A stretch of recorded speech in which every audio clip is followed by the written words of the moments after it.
دل سے جو بات نکلتی ہے اثر رکھتی ہے، پر نہیں طاقت پرواز مگر رکھتی ہے۔ قدسی الاصل ہے، رفت پہ نظر رکھتی ہے، خاک سے اٹھتی ہے گردوں پہ گزر رکھتی ہے۔ عشق تھا فتنہ گرو سرکشو چالاک میرا، آسمان چیر گیا نالے بے باک میرا۔ میں نے اللہ تعالیٰ کی جناب میں شکوہ کیا تھا، چونکہ وہ میرے دل کی گہرائیوں سے نکلا تھا، اس لیے اس میں بڑی تاثیر پوشیدہ تھی۔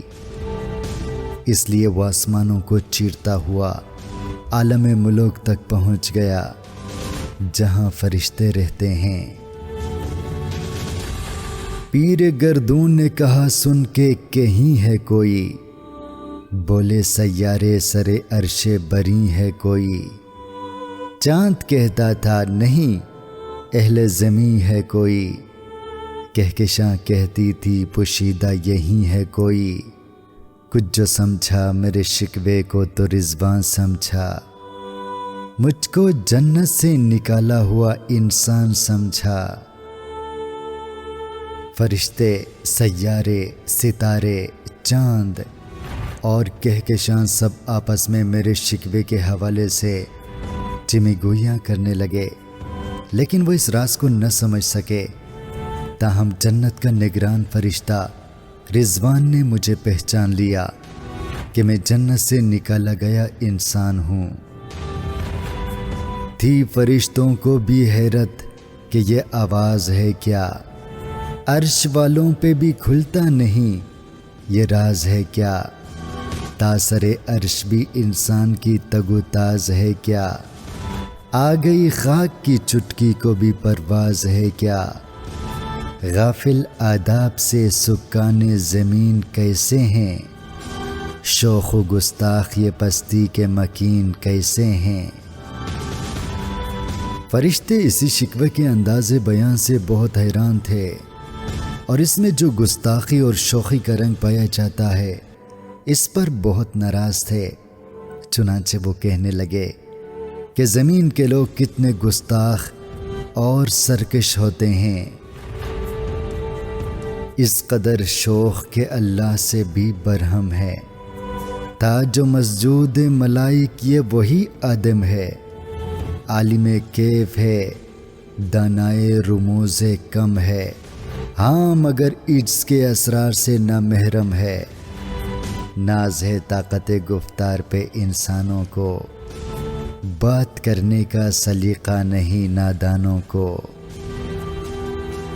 حضرت انسان کی گستاخی تو دیکھو کہ اللہ سے بھی ناراض ہے۔ کیا یہ وہی آدمی ہے جس پر اللہ نے اس قدر انعام فرمایا کہ ہمیں سجدہ کرنے کا حکم دیا؟ اگر یہ وہی ہے تو بہت ناشکرا ہے۔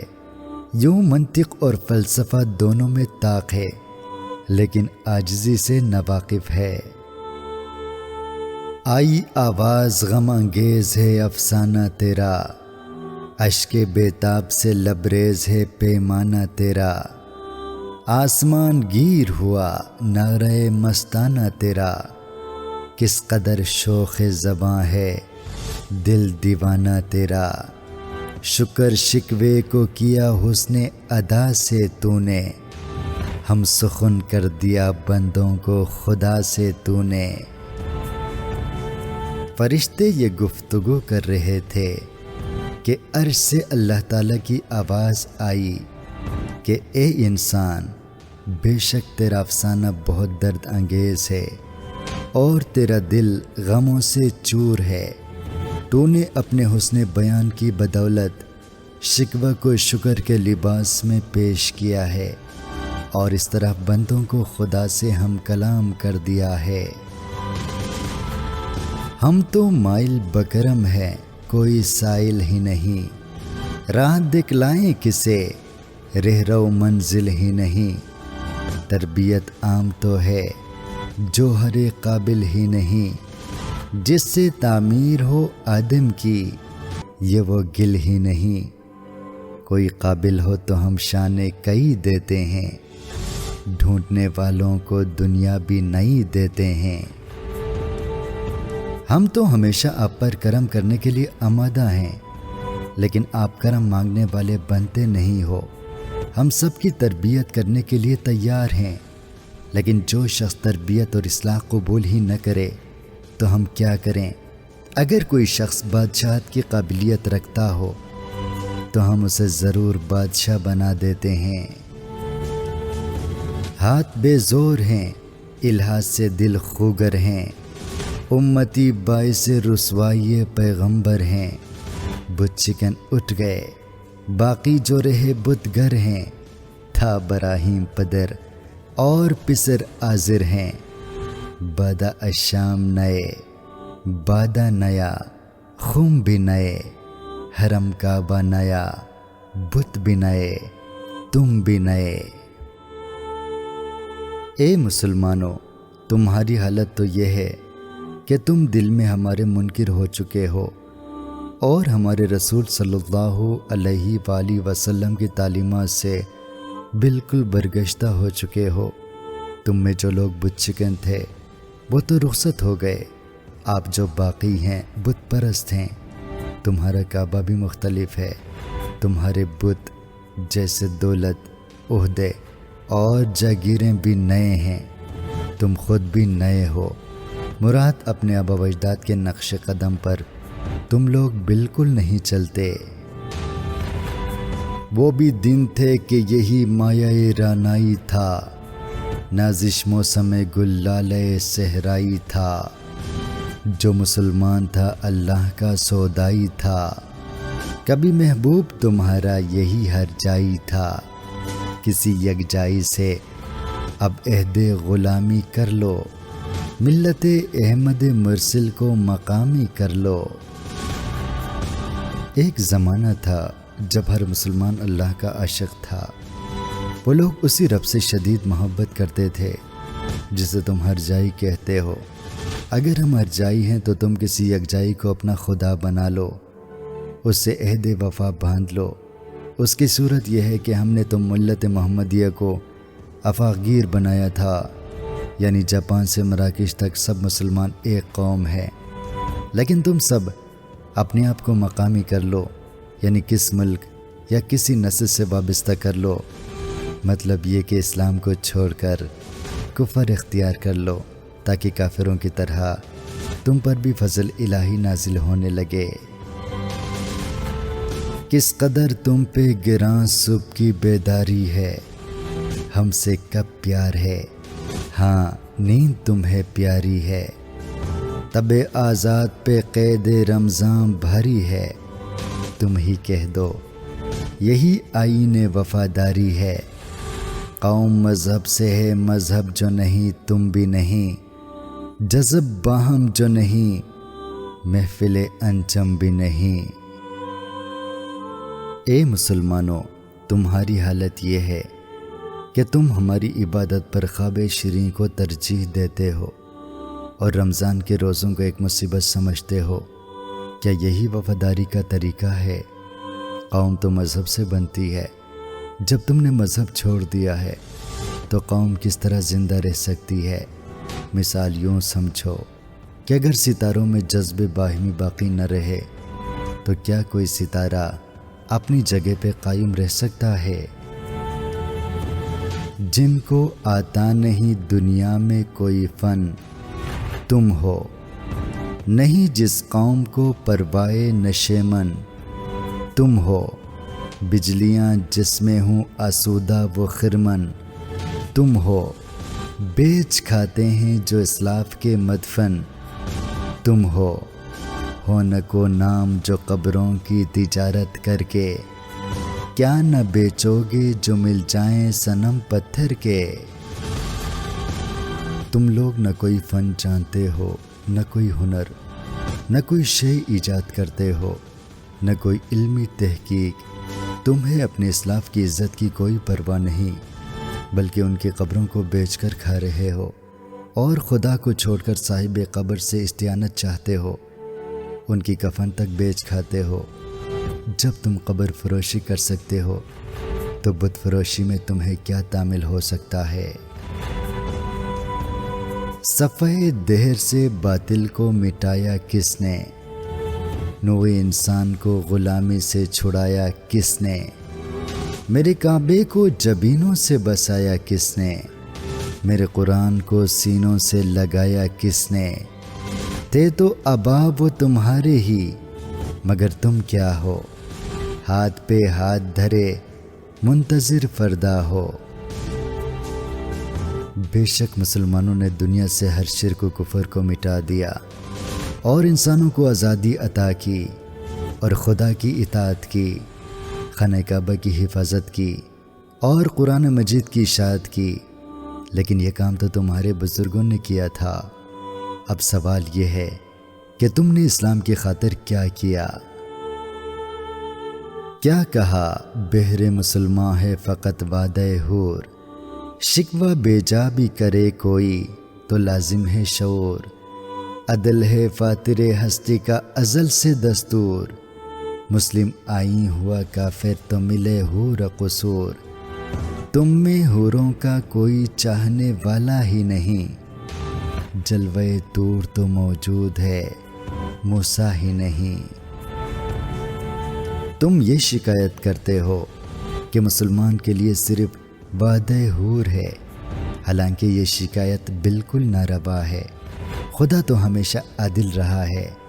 کافروں کو دنیا کی نعمتیں اس لیے ملی کہ انہوں نے اسلام کے اصول اختیار کیے۔ حق تو یہ ہے کہ تم میں کوئی مسلمان حوروں کا ارجمند ہی نہیں۔ ہم تو آج بھی رحمت نازل کرنے کے لیے آمادہ ہیں، لیکن کوئی ہمارے فضل و کرم کا مستحق ہی نہیں۔ منفعت ایک ہے اس قوم کا، نقصان بھی ایک ہی سب کا نبی، دین بھی ایمان بھی ایک، حرم پاک بھی اللہ بھی قرآن بھی ایک، کچھ بڑی بات ہوتے جو مسلمان بھی ایک، فرقہ بندی ہے کہیں اور کہیں ذاتیں ہیں، کیا زمانے میں پنپنے کی یہی باتیں ہیں؟ مسلمانوں کا دین ایک ہے، اللہ ایک ہے، رسول ایک ہے، خانہ کعبہ ایک ہے، قرآن ایک ہے۔ اندرین حالات اگر سارے مسلمان ایک ہو جاتے تو کتنا اچھا ہوتا۔ اس کے برعکس تمہارا حال یہ ہے کہ تم مختلف فرقوں، ذاتوں اور قبیلوں میں منقسم ہو گئے ہو۔ کیا دنیا میں ترقی کرنے کی یہی صورت ہے؟ کون ہے تارک آئین رسول مختار، مصلحت وقت کی ہے کس کے عمل کا معیار، کس کی آنکھوں میں سمایا ہے شعار آیار، ہو گئی کس کی نگاہ طرز سلف سے بیزار، قلب میں سوز نہیں، روح میں احساس نہیں، کچھ بھی پیغام محمد کا تمہیں پاس نہیں۔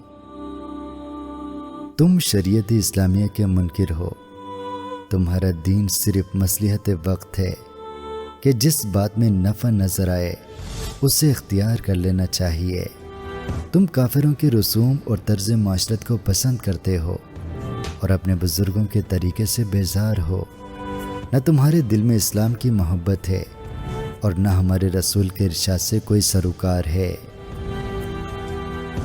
جا کے ہوتے ہیں مساجد میں صف آرا تو غریب، زحمت روزہ جو کرتے ہیں گوارا تو غریب، نام لیتا ہے اگر کوئی ہمارا تو غریب، پردہ رکھتا ہے اگر کوئی تمہارا تو غریب، عمرا نشے دولت میں ہے غافل ہم سے، زندہ ہے ملت بیزا غربا کے دم سے۔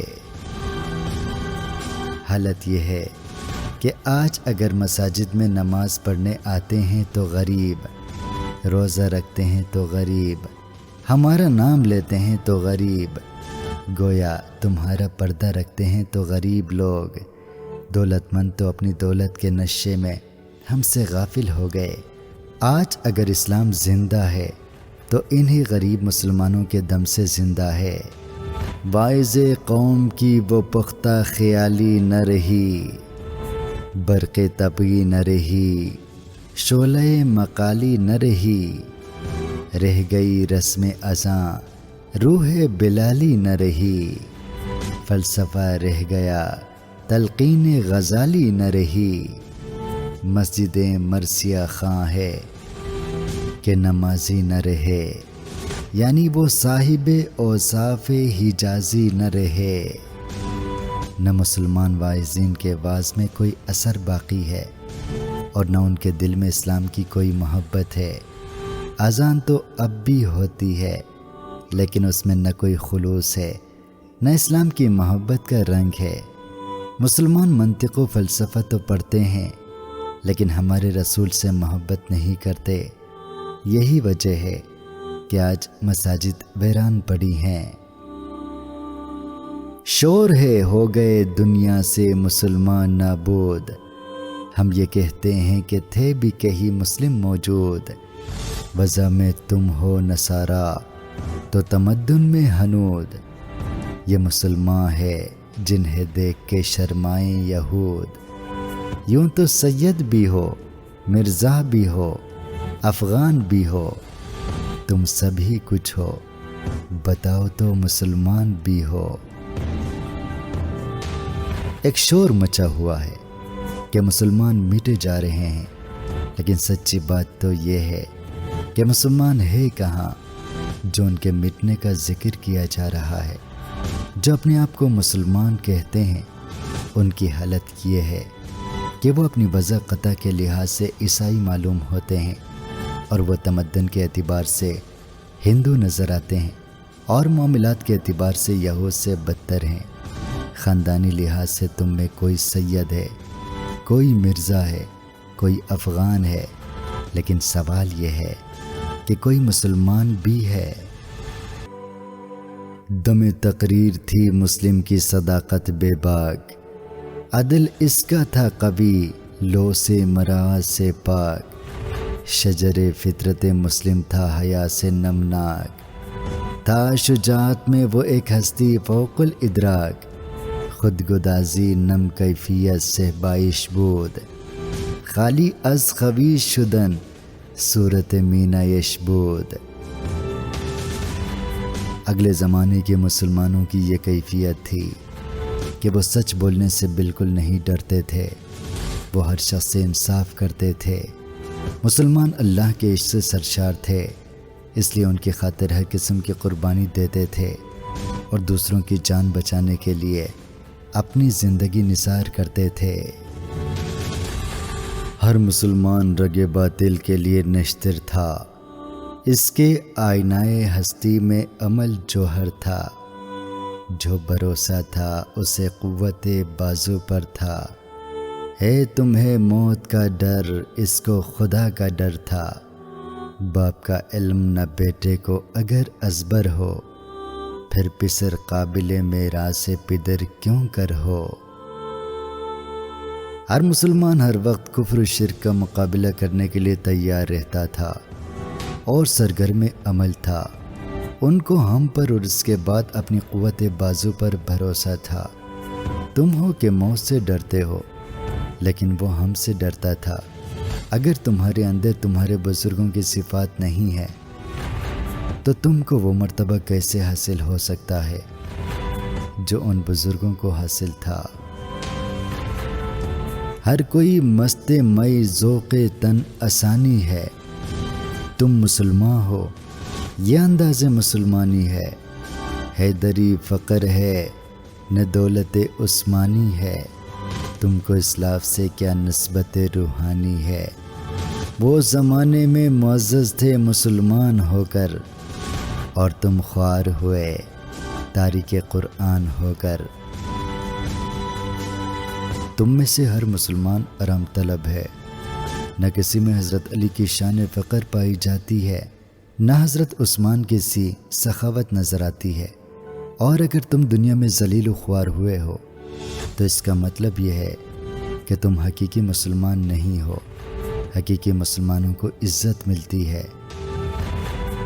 تم ہو آپس میں غضبناک وہ آپس میں رحیم، تم خطا کار و خطا بین وہ خطا پوش و کریم، چاہتے سب ہیں کہ ہوں اوج ثریا پہ مقیم، پہلے ویسا کوئی پیدا تو کرے قلب سلیم، تخت فافور بھی ان کا تھا سریر کے بھی، یوں ہی باتیں ہیں کہ تم میں وہ حمیت ہے بھی،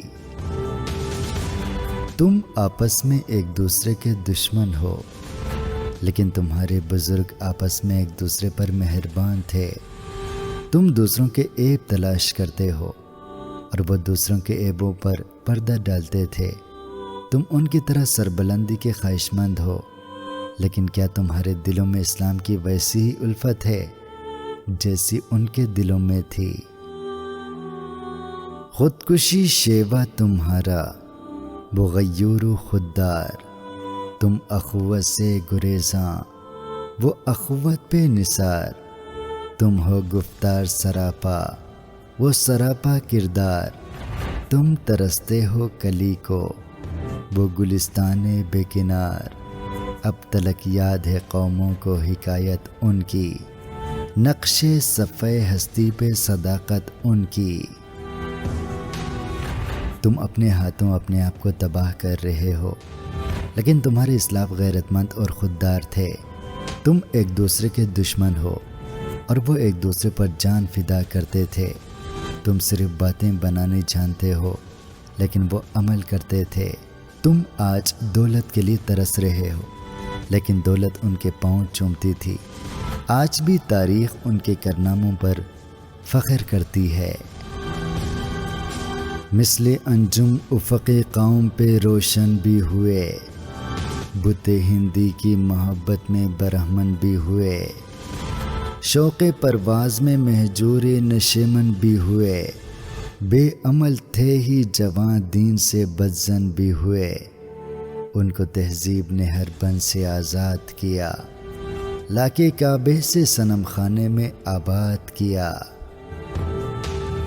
تمہاری حالت یہ ہے کہ ہم نے تمہیں سروری دی لیکن تم نے اسلام کو چھوڑ کر کفر اختیار کیا اور رسول کو چھوڑ کر بتوں سے محبت شروع کر دی، دنیاوی ترقی کی دوڑ میں اپنی ملی روایت سے بیگانہ ہو گئے، بے عمل تو تھے ہی، دین سے بھی کنارہ کشی کر لیا، آج قوم کی یہ حالت ہے کہ دینی قیود سے بالکل آزاد ہو چکی ہے اور مسجدوں کی بجائے ہوٹلوں اور کلبوں کو آباد کر رہی ہے،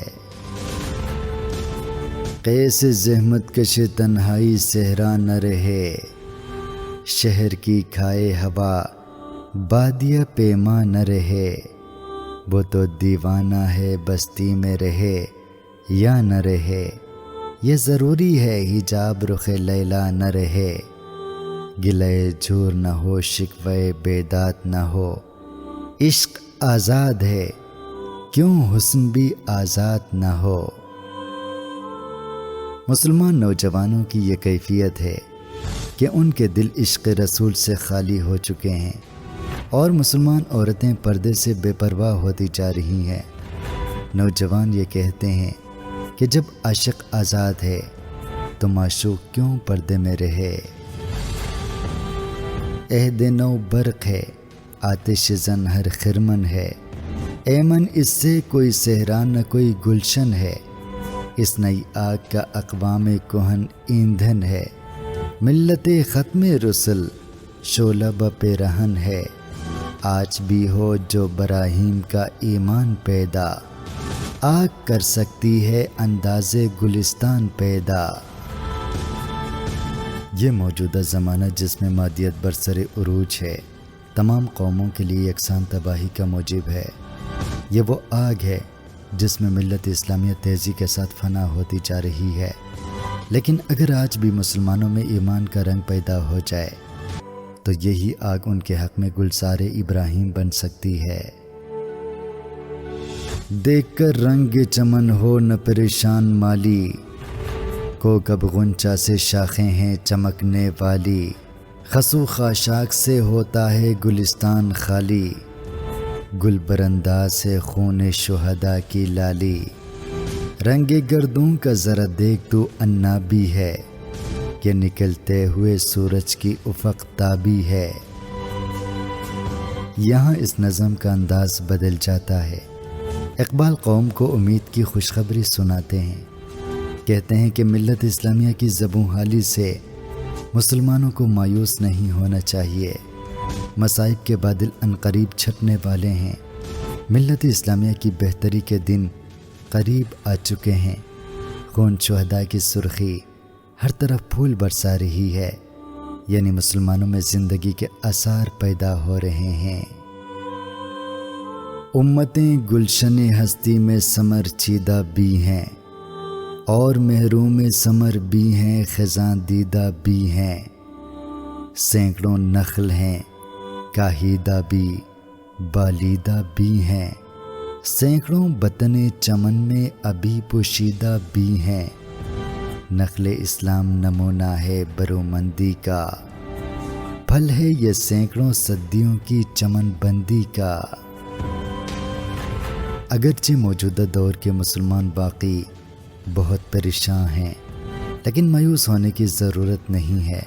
جس طرح پہلے زمانے میں مختلف قوموں نے اسلام لانے کے لیے دین کی خدمت کی ہے، آئندہ بھی ایسا ہی ہوگا۔ پاک ہے گرد وطن سے سر داماں تیرا، تو وہ یوسف ہے کہ ہر مصر ہے کنعان تیرا۔ قافلہ ہو نہ سکے گا کبھی ویران تیرا، غیر یک بانگ درا کچھ نہیں سامان تیرا۔ نخل شمع استی و در شعلہ دو ریشہ تو، عاقبت سوز بود سائے اندیشہ تو۔ اے مسلمانوں، اس نقطے کو ذہن نشین کر لو کہ مسلمان قوم کسی خاص وطن یا نسل سے وابستہ نہیں ہے، اور نہ کسی خاص ملک تک محدود ہے کہ اگر وہ ملک تباہ ہو جائے تو مسلمان بھی تباہ ہو گیا۔ یہ ساری دنیا مسلمانوں کا وطن ہے، اس لیے اسلام نہیں مٹ سکتا۔ اے مسلمان، تو دنیا کے لیے شمع کی مانند ہے، شمع کے شعلوں میں تیری ہی حرارت کار فرما ہے۔ تو شمع کی بتی کی مانند ہے، اگر تو نہ ہو تو شمع جل نہیں سکتی۔ یعنی اگر مسلمان قوم دنیا سے مٹ جائے تو یہ دنیا مٹ جائے گی۔ تیرا اندیشہ عاقبت سوز ہے، یعنی نتائج سے بے پرواہ ہے، اس لیے تو دنیا میں ضرور کامیاب ہوگا۔ تو نہ مٹ جائے گا ایران کے مٹ جانے سے، نشے میں کو تعلق نہیں پیمانے سے۔ ہے ایاں یورش تاتار کے افسانے سے، پاسباں مل گئے کعبے کو صنم خانے سے۔ کشتی حق کا زمانے میں سہارا تو ہے، عصر نو رات ہے دھندلا سا ستارہ تو ہے۔ جب صورتحال یہ ہے کہ تیرا وجود اس دنیا کی بقا کے لیے ضروری ہے تو اطمینان رکھو، ایران کے مٹ جانے سے تو نہیں مٹ سکتا۔ نشے شراب میں ہوتا ہے، نہ کہ پیمانے میں۔ اسی طرح مسلمان تو ساری دنیا کے قیام کا باعث ہیں۔ اسلام کا وجود ایران پر منحصر نہیں ہے۔ اگر تجھے تاریخی شہادت درکار ہو تو سلطنت عباسیہ کی تاریخ کا مطالعہ کرو۔ کیا بغداد کے تباہ ہو جانے سے اسلام ختم ہو گیا؟ ہرگز نہیں۔ جن تتاریوں نے سلطنت عباس کا چراغ گل کیا تھا، وہی تتاری مسلمان ہو کر اسلام کے محافظ بن گئے۔ تو اسلام کی کشتی کا پاسباں ہے، اس لیے موجودہ زمانے کے اقوام بھی تجھ سے روشنی حاصل کریں گی۔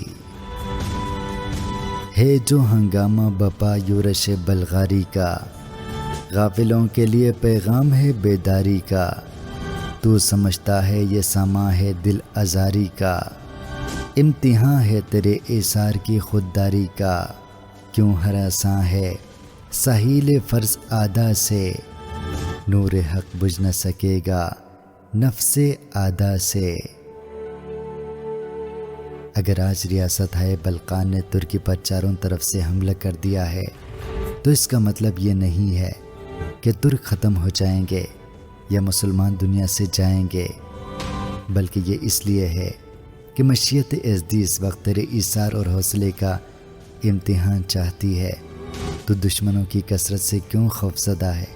یقین رکھ وہ اسلام کو فنا نہیں کر سکتے۔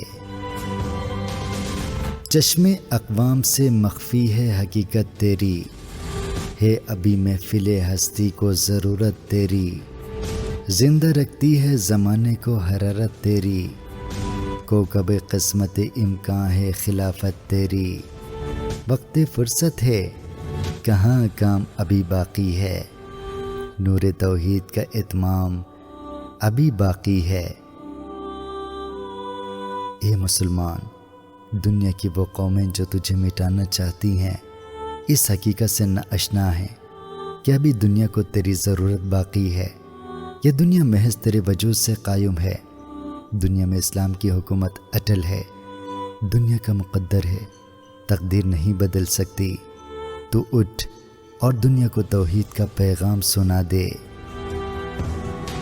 مثل وہ قید ہے غنچے میں پریشان ہو جا، رخت بردوش ہوائے چمنستان ہو جا، ہے تو نغمایا تو ذرے سے بیاباں ہو جا، نغمہ موج سے ہنگامہ طوفان ہو جا، قوت عشق سے ہر پست کو بالا کر دے، دہر میں اسم محمد سے اجالا کر دے۔ اے مسلمانوں، گھروں سے نکلو اور اسلام کا پیغام لے کر دنیا میں پھیل جاؤ۔ اسلام میں وہ خوبی ہے کہ تمہاری کمزوری طاقت میں اور تمہاری قلت کثرت میں تبدیل ہو سکتی ہے۔ تم سرور دو عالم کے عشق میں فنا ہو جاؤ اور یقین رکھو کہ اس عشق کی بدولت تمہارے اندر یہ طاقت پیدا ہو جائے گی کہ تم دنیا میں سرور دو عالم کا نام بلند کرو گے۔ ہو نہ یہ پھول تو بلبل کا ترنم بھی نہ ہو، چمن دہر میں کلیوں کا تبسم بھی نہ ہو، یہ نہ ساقی ہو تو پھر میں بھی نہ ہو، خم بھی نہ ہو، بزم توحید بھی دنیا میں نہ ہو، تم بھی نہ ہو، خیمہ افلاک کا استادہ اسی نام سے ہے، نبض ہستی تبش آمادہ اسی نام سے ہے۔ اے مسلمانوں، یاد رکھو کہ اگر حضور صلی اللہ علیہ وآلہ وسلم کی ذات اقدس نہ ہو تو دنیا تیر و تار ہو جائے۔ دنیا کی ساری رونق آپ کے دم سے ہے۔ اگر آپ صلی اللہ علیہ وآلہ وسلم نہ ہوں تو پھر دنیا میں کوئی توحید کا نام لینے والا نہ رہے، نہ تو توحید رہے اور نہ تم باقی رہو۔ بلا شبہ یہ کائنات حضور اکرم صلی اللہ علیہ وآلہ وسلم ہی کے نام سے قائم کیا گیا، اور اسلام ہستی کی نبض میں آپ ہی کی بدولت حرکت اور زندگی نظر آتی ہے۔ دشت میں دامن کوثر میں میدان میں ہے، بحر میں موج کی آغوش میں طوفان میں ہے، چین کے شہر مراکش کے بیابان میں ہے، اور پوشیدہ مسلمان کے ایمان میں ہے۔ چشم اقوام یہ نظارہ ابد تک دیکھے، رفت شان رفعنا لک ذکرک دیکھے۔ حضور اکرم صلی اللہ علیہ وآلہ وسلم کا نام نامی جنگلوں، پہاڑوں، میدانوں، شہروں اور گاؤں، غرض یہ کہ ہر جگہ لوگوں کی زبان پر ہے، اور سب سے بڑھ کر یہ کہ ہر ایک مسلمان کے دل میں پوشیدہ ہے، اور انشاءاللہ آپ کا نام قیامت تک اسی طرح بلند رہے گا، کیونکہ خود اللہ نے واضح فرمایا ہے کہ اے رسول، ہم نے آپ کا نام ساری دنیا میں بلند کر دیا۔ ردم چشم زمین یعنی وہ کالی دنیا، وہ تمہارے شہداء پالنے والی دنیا، گرمی مہر کی پروردہ ہلالی دنیا، عشق والے جسے کہتے ہیں بلالی دنیا، تپش اندوز ہے اس نام سے پارے کی طرح، غوطہ زن نور میں ہے آنکھ کے تارے کی طرح۔ بر اعظم افریقہ جہاں سیاہ فام لوگ بستے ہیں، جیسے وہاں کے باشندوں کی سیاہ رنگت کی بنا پر چشم زمین کی پتلی سے تعبیر کر سکتے ہیں، جس بر اعظم میں ملک حبشہ نے ابتدائی دور کے مسلمانوں کو اپنے ہاں پناہ دی تھی، جہاں شدید گرمی پڑتی ہے، جہاں مصر سے مراکش تک مسلمان آباد ہیں، جسے محبان اسلام حضرت بلال کی دنیا کہتے ہیں کیونکہ وہ حبشی الاصل تھے۔ یہ سرزمین تبلیغ اسلام کی بدولت روز بروز نور اسلام سے منور ہوتی چلی جاتی ہے اور اس تاریک بر اعظم کے درد انگیز گوشوں میں سرور کائنات کا نام مساجد کے میناروں میں بلند ہو رہا ہے۔ عقل ہے تیری سپر، عشق ہے شمشیر تیری، میرے درویش خلافت ہے جہانگیر تیری، ماں سوا اللہ کے لیے آگ ہے تکبیر تیری، تو مسلمان ہو تو تقدیر ہے تدبیر تیری، کہ محمد سے وفا تو نے تو ہم تیرے ہیں، یہ جہاں چیز ہے کیا لوح و قلم تیرے ہیں۔ نظم جواب شکوہ کے آخری بند میں اللہ تعالیٰ مسلمانوں سے یوں مخاطب ہوتا ہے کہ اے مسلمان، ہم نے تجھے عشق اور عقل دونوں خوبیاں عطا کی ہیں۔ تیرا عشق تلوار کی طرح ہے جو تمہارے دلوں میں جہاد کی ہمت پیدا کرے گا، اور تیری عقل ڈھال ہے جس سے تو اپنی حفاظت کرے گا۔ اگر تو سچا مومن بن جائے تو تیری تدبیر ہماری مشیت سے ہم آہنگ ہوگی، یعنی تیری ہر آرزو ہم پوری کریں گے۔ آخری شعر پوری نظم کا نچوڑ ہے۔ اے مسلمانوں، اگر میرے محبوب صلی اللہ علیہ وآلہ وسلم کی پوری اطاعت کرو گے تو دنیا کی حکومت بھی تجھے دیں گے، ہم بھی تمہارے ہوں گے، اور تمہاری قسمت بھی تمہاری مرضی سے لکھی جائے گی۔